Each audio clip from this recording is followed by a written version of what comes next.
मेष राशि वालों, मित्रों, आज के राशिफल के बारे में हम बात करने जा रहे हैं। आज का दिन यानी 25 अक्टूबर दिन शनिवार और हिंदी पंचांग के बारे में बात करें तो कार्तिक शुक्ल पक्ष की चतुर्थी तिथि जो आज के दिन सुबह 3:48 तक रहने वाले हैं, उसके बाद पंचमी तिथि की शुरुआत होगी। नक्षत्र की बात करें तो अनुराधा नक्षत्र जो सुबह 7:51 तक रहने वाले हैं, उसके बाद ज्येष्ठा नक्षत्र की शुरुआत होगी। ग्रहों की स्थिति के बारे में बात करें तो मित्रों, इस समय ग्रहों की स्थिति आपके लिए बेहतर है क्योंकि आपके अष्टम भाव में चंद्रमा मौजूद है। अष्टम भाव में ही इस समय बुध मौजूद हैं और सप्तम भाव में मंगल और सूर्य मौजूद हैं। शुक्र छठे भाव में है। चौथे भाव में देव गुरु बृहस्पति हैं। शनि द्वादश भाव में इस समय मौजूद हैं, जो शनि की 7.5 भी चल रही है। तो मेष राशि वालों, शनि की 7.5 का थोड़ा ध्यान रखिए क्योंकि शनिवार का दिन है। कुछ उपाय बताएंगे, वो जरूर कीजिएगा, आज के दिन जरूर कीजिएगा। राहु लाभ के घर में है जो बहुत अच्छा है। केतु पंचम भाव में है, यह आपके लिए बहुत अच्छा कहा जा सकता है। ऐसे में आज का पूरा दिन आपका कैसा रहने वाला है, इसके बारे में इस वीडियो में हम विस्तार से चर्चा करेंगे।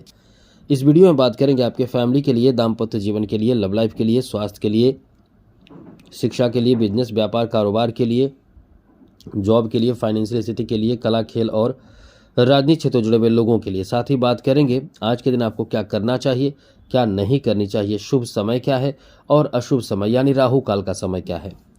मेष राशि वालों, राहु काल को जरूर जान लीजिएगा क्योंकि राहु काल में यदि आप गलती से भी कोई काम शुरू कर देते हैं, यहाँ तक कि यात्रा या कोई काम के लिए बाहर जाते हैं, जरूरी काम होता है यात्रा से संबंधित, तो आपका काम बिगड़ जाता है या बहुत ज़्यादा परेशानी होती है, बहुत पैसे बर्बाद या बहुत कुछ नुकसान हो जाता है। इसलिए आपको शुभ समय को देखकर ही कार्य की शुरुआत करना चाहिए। कम से कम तो राहु काल जरूर देख लीजिएगा और चैनल को सब्सक्राइब कर लीजिएगा जिससे कि डेली आपको नवीन जानकारी मिलता रहेगा, राशिफल और भी अधिक जानकारी मिलता रहेगा।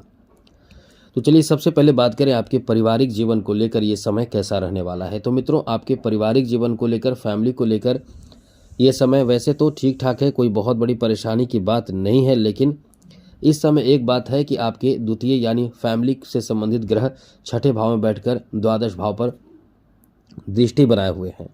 तो ऐसे में होता क्या है कि आपके परिवार में आप कुछ बोल नहीं पाते हैं। लोगों की ज़रूरतों को पूरा करने के लिए या कुछ ज़रूरी काम के लिए आपको एक्टिव रहना मजबूरी बन जाता है। आप एक्टिव रहते हैं और फिर आप बहुत ज़्यादा कह सकते हैं कि परेशान हो जाते हैं। आपके पैसे भी खर्च होते हैं, दिमाग भी आपका फैमिली में थोड़े से टेंशन में रहता है। तो ऐसी स्थिति रहेगी, लेकिन ये भी है कि आपको फ़ायदा भी या ये कह सकते हैं कि अनुकूलता भी देखने को मिलेगा क्योंकि बुध की दृष्टि सीधे द्वितीय भाव पर है। तो ऐसे में एकदम से निगेटिव बात नहीं है। थोड़े से आप इस समय ध्यान रखें, अपने फैमिली से संबंधित कुछ बड़े कार्य भी आपके पूरे होने वाले हैं, कुछ ज़रूरी कार्य भी आप इस समय पूरे करेंगे। इसलिए फैमिली को लेकर, परिवार को लेकर ये समय आपका अच्छा है, बेहतर है, अनुकूल है। आगे बात करें तो मित्रों, इस समय आपके दाम्पत्य जीवन को लेकर भी काफ़ी अच्छा समय कह सकते हैं क्योंकि सप्तम भाव में सूर्य और मंगल बैठे हैं। दाम्पत्य जीवन में एकदम से अनुकूलता यानी एक दूसरे के प्रति लगाव, प्रेम एकदम से बना रहेगा। आप एक दूसरे को समझेंगे, आप एक दूसरे के व्यवहार, आप एक दूसरे के प्रति जो सोच होंगे बहुत ही बेहतर रहेंगे। कहीं ना कहीं ये समय आपका अच्छा है क्योंकि आप एक दूसरे को बहुत समझेंगे। वहीं बात करें बच्चों के लिए समय कैसा रहने वाला है, तो मित्रों, बच्चों के लिए ये समय बहुत अच्छा कहा जा सकता है क्योंकि इस समय बच्चे कुछ अच्छी जानकारी आपको दे सकते हैं। बच्चों के माध्यम से या बच्चे आपको बहुत प्रसन्न रखेंगे, सपोर्ट करेंगे, इसलिए संतान को लेकर समय अच्छा है। लव लाइफ को लेकर बात करें तो ये समय लव लाइफ को लेकर थोड़े से परेशानी से भरा समय आपका रहने वाला है, इसलिए इस समय ध्यान रखिएगा। लव लाइफ में आपको कोई भी गलत कदम उठाने से बचना चाहिए क्योंकि लव रोमांस के कारक भाव माना जाता है पंचम भाव, और उस भाव में जब केतु हैं तो वैसे तो कोई बहुत बड़े नुकसान नहीं होगा, लेकिन आपसे कोई गलती हो जाए तो खुद ही आपको पछताना पड़ेगा। वहीं बात करें आपके स्वास्थ्य को लेकर समय कैसा रहने वाला है, तो मित्रों, स्वास्थ्य को लेकर ये समय वैसे ठीक ठाक है, लेकिन एक चीज़ याद रखिएगा, इस समय आप अपने खान पान का पूरा ध्यान रखिए। बाहरी खान पान से बचें, जैसे आप जंक फूड खाते हैं और भी कई ऐसे चीज़ बाहरी चीज़ खाते हैं, तो उससे बचिए क्योंकि वो आपके स्वास्थ्य को प्रभावित कर सकता है, जिससे आप स्वास्थ्य को लेकर परेशान हो सकते हैं। आगे बात करें आपके शिक्षा को लेकर समय कैसा रहने वाला है, तो मित्रों, शिक्षा को लेकर यह समय आपका बहुत अच्छा है, क्योंकि देवगुरु बृहस्पति की दृष्टि सीधे आपके दशम भाव पर है, सप्तम दृष्टि। तो निश्चित रूप से आप इस समय किसी भी चीज़ की तैयारी कर रहे हैं तो आपको अच्छे रिजल्ट मिलने की संभावना भी बहुत ज़्यादा रहने वाला है। इसलिए तैयारी में एकदम लगे रहें और आपके कॉन्फिडेंस भी इस समय बहुत अच्छे रहेंगे। यदि जो विद्यार्थी हैं उनके लिए समय इसलिए कह सकते हैं कि बहुत ही ज़्यादा अच्छा रहने वाला है, बेहतर और अनुकूल रहने वाला है। आगे बात करें तो मित्रों, इस समय आपके बिजनेस, व्यापार, कारोबार को लेकर बहुत अच्छा समय है। बिजनेस व्यापार के कारक बुध हैं और वो इस समय अष्टम भाव में बैठकर सप्तम दृष्टि से धन भाव को देख रहे हैं। यह आपको आपके फैमिली से सपोर्ट मिलेगा काम में, बिजनेस में आपको फ़ायदा मिलेगा, बिजनेस में कई अच्छे नए बड़े अवसर आपको प्राप्त हो सकते हैं, जिससे आपको बहुत ही ज़्यादा फ़ायदा मिलने वाला है। तो ये आपका बिजनेस को लेकर काफ़ी अच्छा समय रहने वाला है। बिजनेस, व्यापार, कारोबार में बहुत ज़्यादा कह सकते हैं कि लाभ, धन लाभ, आर्थिक लाभ मिलने की संभावना बन रही है, इसलिए ये समय आपका बहुत अच्छा है। जॉब के लिए भी ये आपका बहुत अच्छा समय कह सकते हैं मित्रों, याद रखिएगा, क्योंकि जॉब से संबंधित ग्रह जो है वो सूर्य हैं, ये भी अच्छी स्थिति में है और आपका दशम भाव बहुत महत्वपूर्ण है। यहाँ दृष्टि पड़ रही है कि इसकी देवगुरु बृहस्पति की, तो नौकरी आदि के लिए ऑफर मिल सकते हैं, या इस समय आप तैयार रहते हैं तो जैसे ही ऑफ़र आएंगे आपके लिए, ये कह सकते हैं कि एक बेहतर ऑफ़र या आपकी सिलेक्शन होने की बहुत अधिक संभावना इस समय बन रहे हैं। तो ये आपका बहुत अच्छा समय है। फाइनेंशियल स्थिति के बारे में बात करें तो मित्रों, ये समय फाइनेंशियल स्थिति को लेकर काफ़ी अच्छा कहा जा सकता है, क्योंकि धन प्राप्ति का अच्छा समय है।